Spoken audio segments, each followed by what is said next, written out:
So welcome back to this class. In the previous session, we derived the Taylor series for a function of two variables, x and y. So the formula is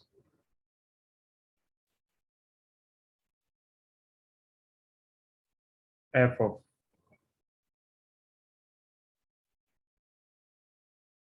a plus h, b plus k,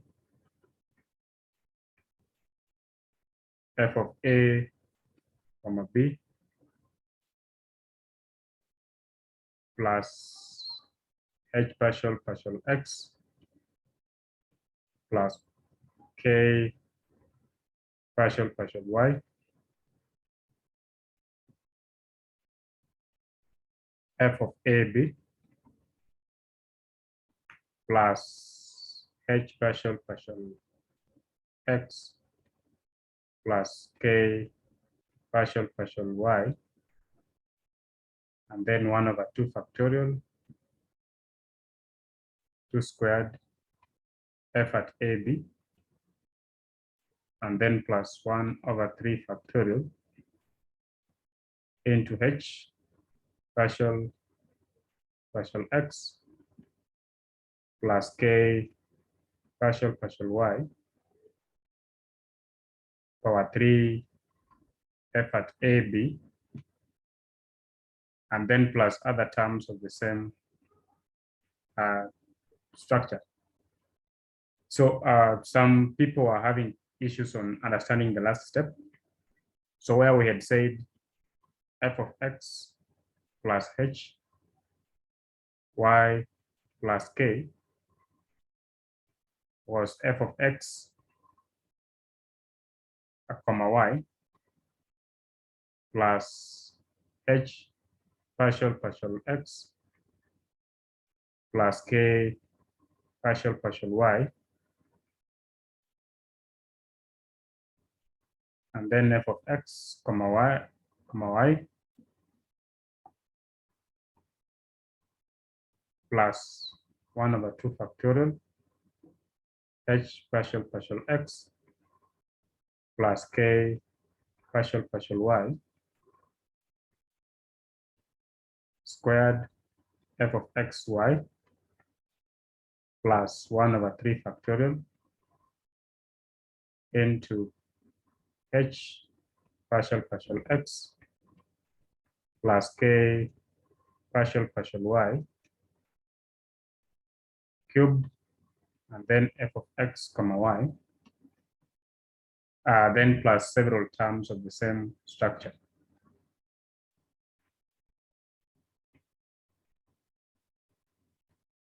So some people didn't understand how we moved from this step to the conclusion that indeed this is the Taylor's theorem for a function of two variables.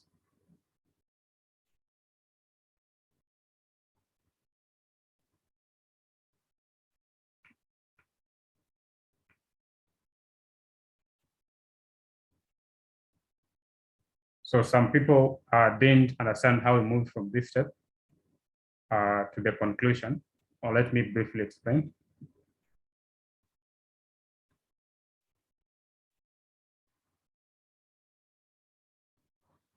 So this is what we were to prove.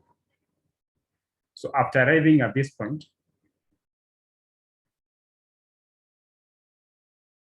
so from this point to the next point, you say set x to be a and y to be b. If I call this this star, then star becomes, so we have f, so where this x I put a, so I have a plus h, where this y I put b plus k, and then will be f of, so where this x I put a, where this y I put b, so f of a comma b plus, so this bracket remains the way it is, h partial x plus k partial y, and then f of a comma b. So we are replacing x for a, y for b, and then plus 1/2 factorial. The bracket remains the same, partial x plus k partial y squared, and then f of a comma b plus 1/3 factorial h partial x plus k partial y power 3, and then f of a b plus other terms of the same pattern. So that's how we move from this step we found out in that derivation to the conclusion that indeed the structure of the Taylor's theorem for a case of a function of two variables x and y is given by this. So if now I call now this equation, I call it this Taylor's theorem, I call it 1, then you can make some deductions. So some deductions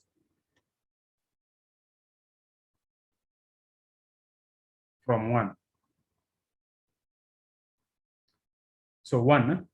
or a, when a equals to 0 and b equals to 0,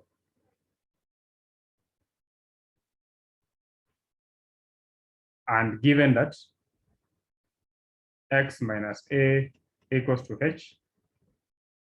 and y minus b equals to k, then it means that replacing f for 0 will have x equals to h and y equals to k. So therefore, in this equation where I have a plus h is the same as x, so 1 becomes formula 1 becomes, so it'll be f of x comma y, because now a is 0, h equals to x, and then plus will be given by f of, so where there's a I put 0, where there's b I put 0, so I'll have f of 0 comma 0 plus, so where there's h I put x, so I have x plus where there's k I put y, so y partial y, and then f of 0 comma 0, because I'm replacing f for 0, b for 0, and then plus 1/2 factorial x partial x plus y partial y squared f of 0 comma 0 plus 1/3 factorial x partial x plus y partial y, and then power 3 f at 0 comma 0, and then I can write the next term plus 1/4 factorial into x partial x plus y partial y power 4 f of 0 comma 0, and then plus other several terms. So let me call this a new form of the Taylor theorem. I'll call it 2.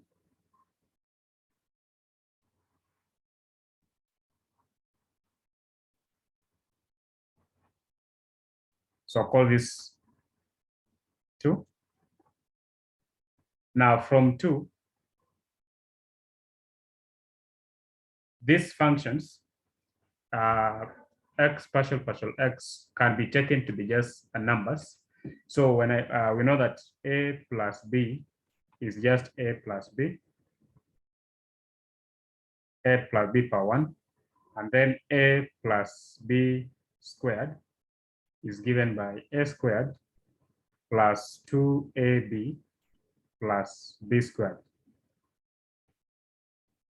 So when we have, so which means that when we have x partial x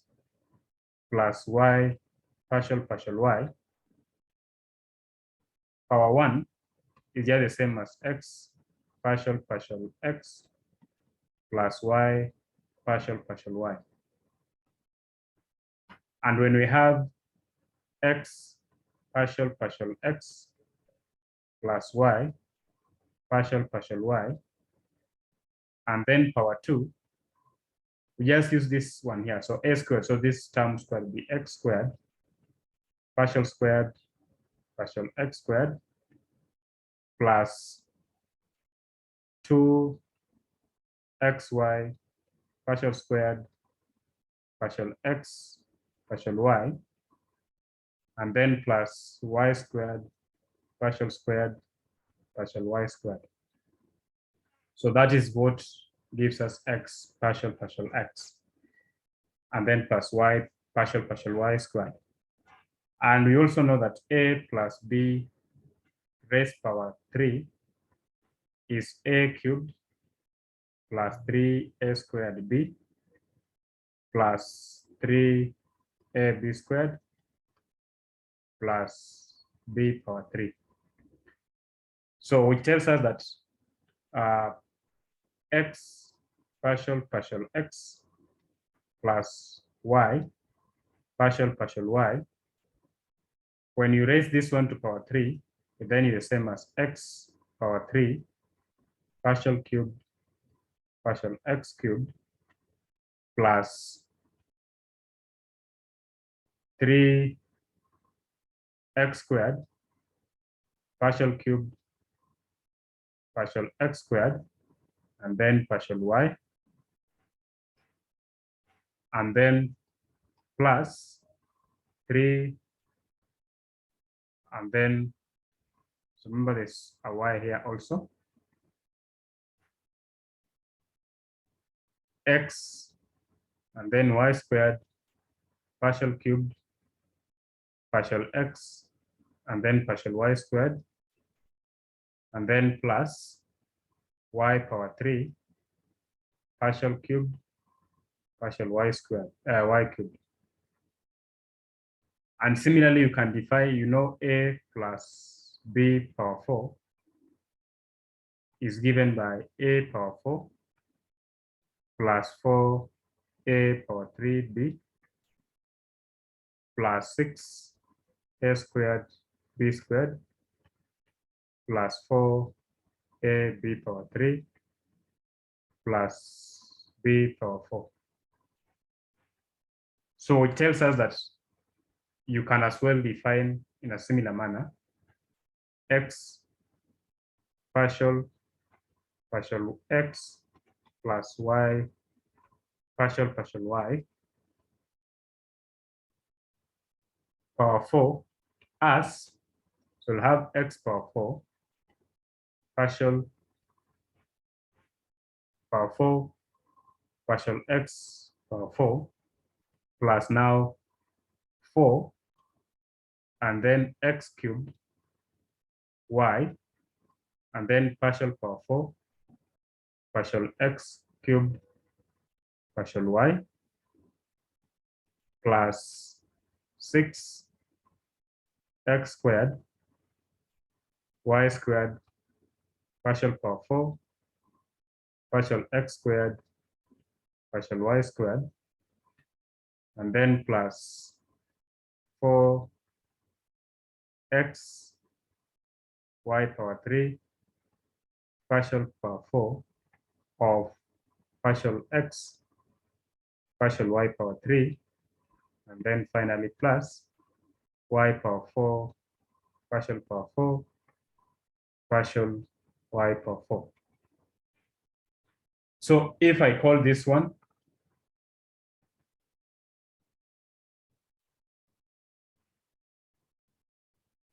I call this one 1,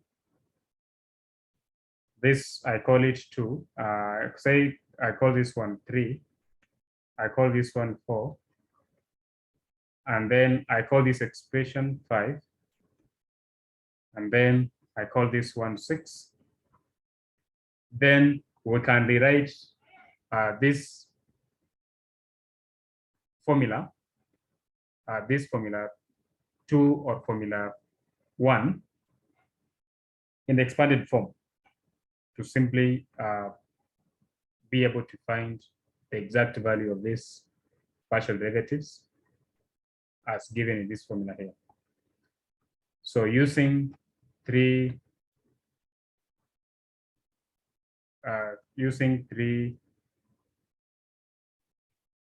4, 5, and 6, we can write our equation 1 and 2 in expanded form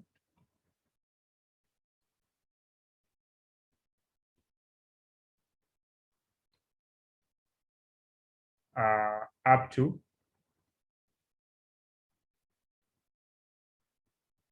the fourth derivative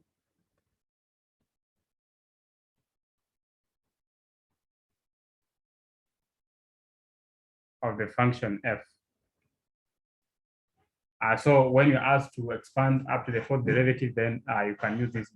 these expansions to be able to solve the problem. So we'll see that one in the example. So thank you.